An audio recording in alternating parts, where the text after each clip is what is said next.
This is second lecture of the chapter kinematics for class 11 physics.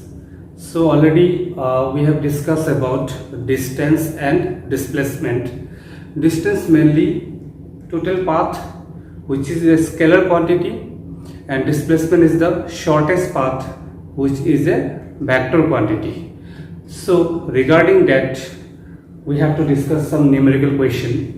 For example, a body was here, it moves to this point, okay, B point in this path, with this path. This is half circle.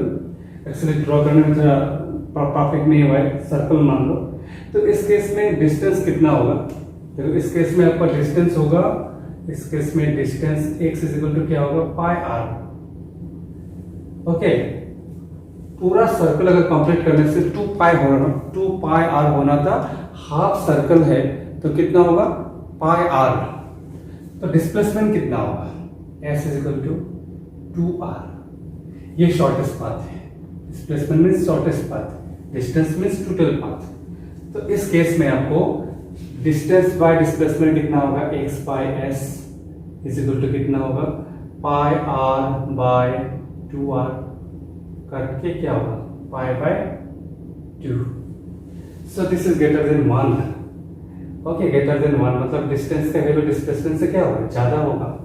फिर इन this case देखो, ये तो half circle हो गया, ये हो गया 1/4 circle. मतलब बॉडी यहाँ पे था, यहाँ पे आया. ये है आपका, this is called what? Distance. यहाँ पे x कितना होगा? Pi r bye 2. Pi r bye 2 मतलब 2 पाई r बाय 4 था, मतलब 1/4 सर्कल कंप्लीट हुआ. तो पाई r बाय क्या होगा? 2 होगा. इसका भी हाफ हो गया. और आपका ये क्या होगा? डिस्प्लेसमेंट कितना होगा? डिस्प्लेसमेंट हो जाएगा s is equal to, vector याद है तो ये हो जाएगा शॉर्टेस्ट पाथ. तो ये क्या होगा? ये s is equal to root of r square plus r square. इसके लिए एक शॉर्टकट मेथड भी है, ठीक है. एंगल अगर 90 है तभी निकल जाएगा. मैं शॉर्टकट मेथड यहाँ पे लिखा shortcut method to calculate displacement 2r sin theta by 2. यहाँ पे थीटा हो जाएगा 90, तो sin 45 देख लो कितना आएगा. ऐसे मिल रहा है यहाँ पे. तो it will be like 2r square, it means root 2r. यहाँ पे भी देखो रूट 2r होगा, ठीक है. मीटर बोल के लिखना, यहाँ पे metre. So in this case question number 3 में देखो, कंप्लीट साइकिल, मतलब यहाँ पे था, घूम फिर के आपको यहाँ पे आ गया. Complete circle, complete circle. इस केस में आपको डिस्टेंस कितना होगा? x is equal to 2 pi r और डिस्प्लेसमेंट कितना होगा? 0.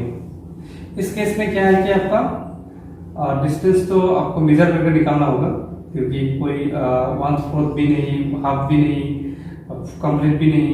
तो इसके लिए आपको डिस्प्लेसमेंट निकालना है. खाली displacement s is equal to क्या हो जाएगा? 120 डिग्री है तो 120 डिग्री होने से फॉर्मूला ये वाला लगाना है, r square plus r square plus 2r into r cos 120. अब निकाल के देखो, मिल जाएगा. ये हो जाएगा आपका डिस्प्लेसमेंट. तो वेक्टर है ना, ये डिस्प्लेसमेंट वेक्टर है. तो आप parallelogram law of vector addition लगाओ, आराम से मिल जाएगा डिस्प्लेसमेंट. प्रैक्टिस करना, धीरे धीरे हो जाएगा. और ये शॉर्टकट मेथड है कुछ भी एंगल के लिए. अब यहाँ पे शॉर्टकट मेथड से निकाल के देखो और इससे निकाल के देखो, सेम मिल जाएगा. cos 120 माइनस हाफ होगा, तब निकाल के देखो. और यहाँ पे 120 बाई 2 है ना, तो 60 डिग्री, sin 60 डिग्री. तो इससे निकालो, दोनों मेथड से निकालो, you will get same answer. Okay. So distance and displacement का एक इंपॉर्टेंट क्वेश्चन करा रहा हूँ. ऐसा क्वेश्चन जेईई मेंस संगीत में आता है. ये एक्चुअली जेईई मेंस का क्वेश्चन है. सो क्वेश्चन है, a wheel of radius r, मतलब चक्का है, ठीक है, जिसका रेडियस r है, is rolling on the road. What will be the displacement of a point p in half rotation of wheel on the road. 4 option is given. पहला लोग देखते हैं, p पॉइंट यहाँ पे था, चक्कर का जब पॉइंट दे दिए P पॉइंट, चक्कर का रेडियस कितना है, आर है, व्हील का रेडियस आर है, तो हाफ रोटेशन हो गया। हाफ रोटेशन होने से क्या होगा, पी पॉइंट यहाँ पे था तो यहाँ चला जाएगा, तो रेडियस आर है तो ये डिस्टेंस कितना होगा, यहाँ से लेकर यहाँ तक पी पॉइंट का डिस्टेंस कितना होगा, 2r। ये डायमीटर होता है r प्लस r। अब त्रिकोणमिति में भी ज्योमेट्री में भी सीखा है, ये r होने से ये भी क्या होगा, r होगा, r प्लस r क्या होगा, 2r होगा। सो देखो हाफ साइकिल अगर घुमा, हाफ साइकिल मतलब हाफ एक सर्कल का आधा, आधा ये आधा, तो ये आधा मतलब क्या होगा आपका, ये जो होगा कितना होगा आपका, पायर, सर्कमफ्रेंस कितना होगा, पायर, मतलब यहाँ से लेके यहाँ तक डिस्टेंस कितना होगा, पायर, मतलब यहाँ से अगर चल के यहाँ पे गया ना तो ये डिस्टेंस क्या होगा, पायर। ध्यान से सुनना, डिस्टेंस है पायर है, और ये डिस्टेंस कितना है आपका, 2r। अभी पूछा है कि डिस्प्लेसमेंट कितना होगा, पहला पी पॉइंट और उस पी पॉइंट तक, मतलब ये डिस्टेंस ये निकालना है शॉर्टेस्ट पाथ। तो देखो ये राइट एंगल ट्रायंगल बन गया, ये हो गया 2r, ये हो गया आपका क्या होगा, pi r।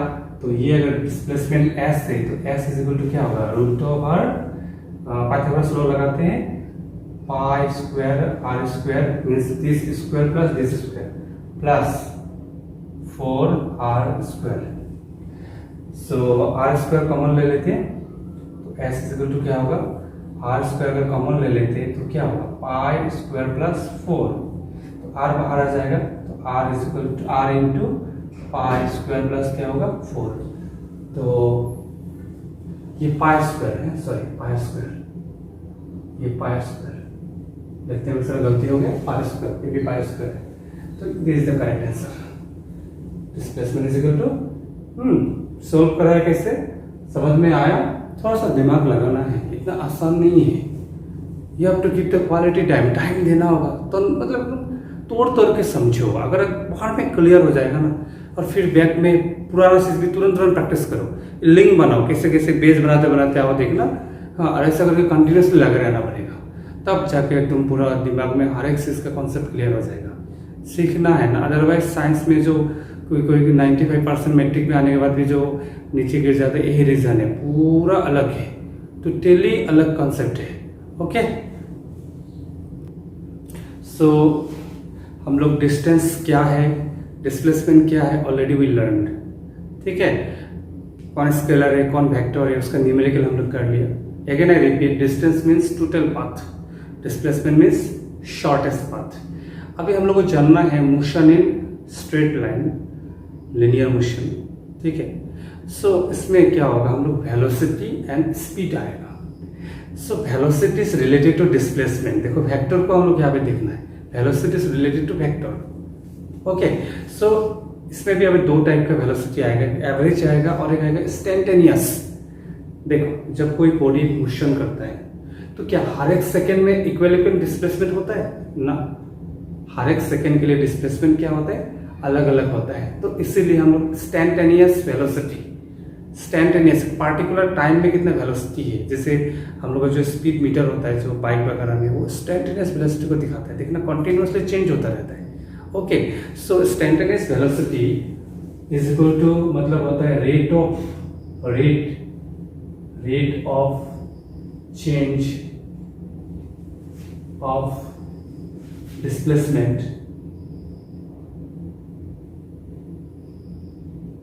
Rate of change of displacement मतलब एक सेकेंड में कितना डिस्प्लेसमेंट चेंज हो रहा है, एक सेकेंड में कितना डिस्प्लेसमेंट चेंज हो रहा है, ठीक है। और डिस्प्लेसमेंट चेंज नहीं हो रहा है तो मतलब वेलोसिटी भी नहीं है, टाइम का आगे बॉडी जा ही नहीं रहा, आगे नहीं बढ़ रहा है, एक सेकेंड में मतलब थोड़ा सा टाइम है। इसको ऐसा लिखते हैं डिफरेंशियल, अभी एक टर्म्स आएगा मैथमेटिकल टर्म्स एक आएगा डिफरेंशिएशन, धीरे धीरे मैं आऊंगा, लेकिन अभी टाइम लगेगा इसमें समझाने के लिए, है थोड़ा थोड़ा अगर समझो। अभी velocity v is equal to होगा ds/dt, dt मतलब छोटा सा टाइम में कितना डिस्प्लेसमेंट हो रहा है, कितना डिस्प्लेसमेंट चेंज हो रहा है। ओके, इसका यूनिट होगा मीटर, कि डिस्प्लेसमेंट का यूनिट मीटर है पर सेकेंड, मीटर पर सेकेंड, एक सेकेंड में कितना डिस्प्लेसमेंट हो रहा है। हाँ, अगर एवरेज वेलोसिटी होगा तो delta S by delta T, average अगर लिखेंगे v यहाँ पे इंस्टेंटेनियस लिख दिया तो INS, और यहाँ पे V एवरेज, सो V एवरेज हो जाएगा delta S by delta T। मतलब टोटल डिस्प्लेसमेंट कितना हुआ, उसमें कितना टाइम लगा, यहाँ से लेकर गुवाहाटी क्या है 60 किलोमीटर मान लो, टाइम लगा आपका 50 मिनट। Okay 50 minute. सो ये हो गया आपका एवरेज वेलोसिटी। और हम लोग हर एक सेकेंड का, जब गुवाहाटी जाते वक्त हर एक सेकेंड में इक्वल डिस्प्लेसमेंट तो नहीं हुआ है, तो किसी पार्टिकुलर सेकेंड में कितना हो रहा है वो हो गया आपका स्टैंटेनियस। ओके, और एक बात याद रखना, जैसे मान लो कि मैं टाइम डिस्प्लेसमेंट ग्राफ बनाऊं, टाइम वर्सेस डिस्प्लेसमेंट, ऐसा हो रहा है, ठीक है, ऐसा हो रहा है। मान लेते हैं कि एक छोटा सा टाइम इंटरवल ले लेते हैं, ठीक है, छोटा सा टाइम इंटरवल यहां से यहां तक, छोटा सा टाइम में डिस्प्लेसमेंट कितना चेंज हुआ। यहाँ पे मतलब डिस्प्लेसमेंट था इतना, इतना मतलब यहाँ था, ये मतलब ये डिस्प्लेसमेंट है dt टाइम में, और यहाँ पहुंच गया तो इतना टाइम में, मतलब इतना टाइम में इतना डिस्प्लेसमेंट हुआ, इतना, ये जो डिस्प्लेसमेंट है ये ds है, मतलब इतना था अभी इतना हो गया, तो चेंज इतना ही हुआ है ना ds। इस चेंज को निकालने के लिए ये जो देखो, ये जो है ये तो ds है, ध्यान से, दिस इज ds एक्चुअली, ये ds है तो ये भी ds होगा ना, छोटा सा डिस्प्लेसमेंट चेंज हुआ है, कितने टाइम में, dt टाइम में। अभी देखो यहाँ पे ds बाय, ये परपेंडिकुलर बाय बेस, dt अगर लिखेंगे तो क्या होगा, theta by tan theta, this is approximately equal to, हम लिख सकते हैं tan थीटा। यहाँ पे जो थीटा है एक्चुअली यहाँ पे इस केस में this is called actually velocity, standard velocity in this regards. ये जो थीटा क्या है आपका, ये थीटा जो है, ये जो थीटा है ये तो ग्रेडियंट है, ये स्लोप है। इसका मतलब है हम लोग इस ग्राफ में जो स्लोप होता है ना, स्लोप वो थीटा है, थीटा मतलब क्या है ds बाई dt। इसका मतलब है डिस्प्लेसमेंट वर्सेस जो टाइम है, डिस्प्लेसमेंट वर्सेस टाइम ग्राफ में जो थीटा होता है ना, जो स्लोप होता है, that slope is called what, velocity, ठीक है, that slope is called velocity, instantaneous velocity. अभी देखो मान लेते हैं कि डिस्प्लेसमेंट टाइम ग्राफ है, ऐसा ग्राफ है, मतलब ये मान लो 10 सेकेंड है, ये मान लो 20 सेकेंड है, 10 सेकेंड में जितना डिस्प्लेसमेंट है 20 सेकेंड में भी डिस्प्लेसमेंट सेम है। सो इसका मतलब ये जो ग्राफ है किस बॉडी का ग्राफ है, रेस्ट बॉडी का ग्राफ है। तो रेस्ट बॉडी ग्राफ में आपका डिस्प्लेसमेंट कितना है, सो स्लोप कितना है, स्लोप 0 है। इस केस में स्लोप 0 है, स्लोप नहीं है मतलब वेलोसिटी क्या है, इस केस में आपका स्लोप 0, इसका मतलब वेलोसिटी भी क्या है, वेलोसिटी आल्सो 0।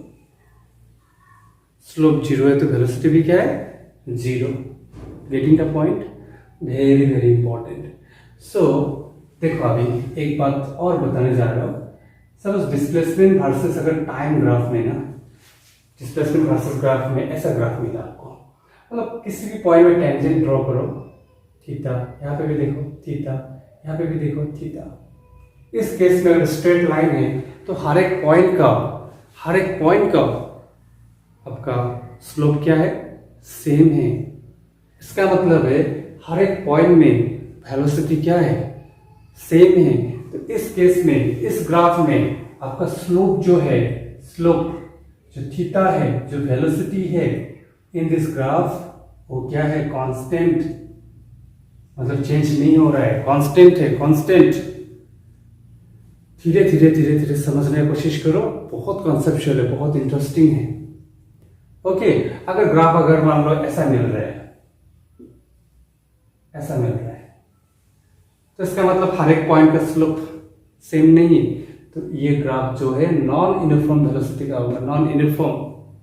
हर एक पॉइंट में वेलोसिटी क्या हो रहा है, चेंज हो रहा है। तो इन दिस केस वेलोसिटी क्या है, कांस्टेंट, कांस्टेंट। वेलोसिटी के यूनिट क्या है, मीटर पर सेकेंड। वेलोसिटी कौन सा क्वांटिटी है, वेक्टर क्वांटिटी। ओके, अब इंस्टेंटेनियस वेलोसिटी क्या है थोड़ा बहुत समझ में आ गया, थोड़ा बहुत समझ में आ गया। डिफरेंशिएशन का मैंने एक क्लास पेजेस के लिए एक्स्ट्रा करके लूंगा, धीरे धीरे मैं आ रहा हूँ। ओके, और एक बात क्या है आपका, वेलोसिटी जो है ना वेक्टर क्वांटिटी है, वेक्टर क्वांटिटी। सो इतना क्लियर करो, मैं नेक्स्ट क्लास में तुम्हारा जो डिफरेंशिएशन कैसे करते हैं एक इक्वेशन को, एक वेरिएबल को, उसको सिखाएंगे। और ट्रिग्नोमेट्री हो सकने से ना, देखो ट्रिग्नोमेट्री का बहुत इंपॉर्टेंस है, क्लास 10 का थोड़ा सा रिवाइज कर लेना, खुद से पढ़ लेना। Okay fine.